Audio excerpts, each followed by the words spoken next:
Hello everyone, welcome back to my YouTube channel. Today we are going to talk about acute apical periodontitis. We will start our topic with introduction. Acute apical periodontitis is sudden onset inflammatory condition. The first thing is it is sudden onset and it is inflammatory condition affecting the periapical tissue around the root of tooth. It often results from irritation or infection extending from pulp and is characterized by localized pain, particularly when biting or applying pressure on the tooth. Now we will talk about the definition. Acute apical periodontitis is an inflammatory reaction of the periodontal ligament and periapical tissue due to bacterial toxins from an infected or necrotic pulp due to mechanical trauma or any other chemical irritation. Now let's talk about etiology of acute apical periodontitis. The first etiology includes pulp infection, most common thing that happens. The second is extension of irreversible pulpitis or pulp necrosis.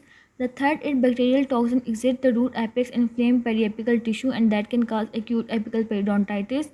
The fourth is over-instrumentation or overfilling can cause the acute apical periodontitis. During root canal procedure, debris or chemical, if pushed beyond the apex, they can cause acute apical periodontitis. And trauma may be due to occlusal trauma that may be due to high restoration, or physical injury or cracked tooth or deep restoration can also cause acute apical periodontitis. Now let's talk about its pathogenesis. Inflammatory mediators like prostaglandins, cytokines, and histamine increase vascular permeability and attract immune cells, and these immune cells cause pain, edema, and pressure in periapical tissue, and if untreated, acute apical periodontitis may progress to acute apical abscess. Let's talk about clinical feature of acute apical periodontitis. The first thing is sharp localized pain on biting or chewing. The second thing is tooth is tender to percussion or pressure, and pain may be spontaneous or provoked. Tooth may feel high or extruded due to swelling of the periodontal ligament, and there is possibility that no swelling or pus discharge initially is present. Pulp may be vital or necrotic depending on the stage of acute apical periodontitis. Now we will talk about how we do pulse vitality test or why we do pulse vitality test. If pulse vitality test is vital, then acute apical periodontitis is caused by trauma or reversible pulpitis. But if pulp vitality test is null vital, it is due to necrotic pulp or advanced infection. Test results must be interpreted with clinical context, and they cannot be used as a sole diagnostic tool.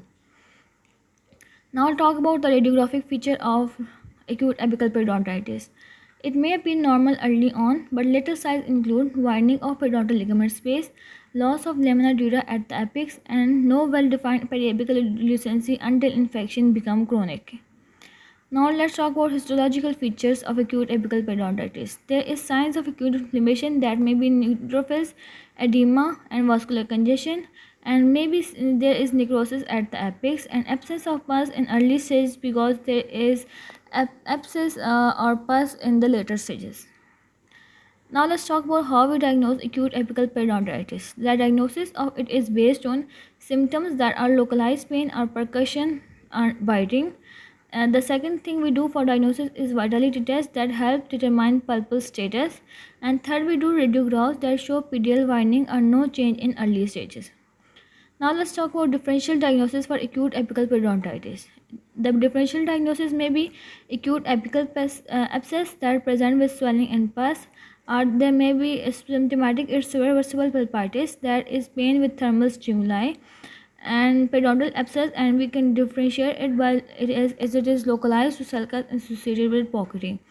Cracked tooth syndrome can also be the differential diagnosis for acute apical periodontitis. Now let's talk about how we will manage this.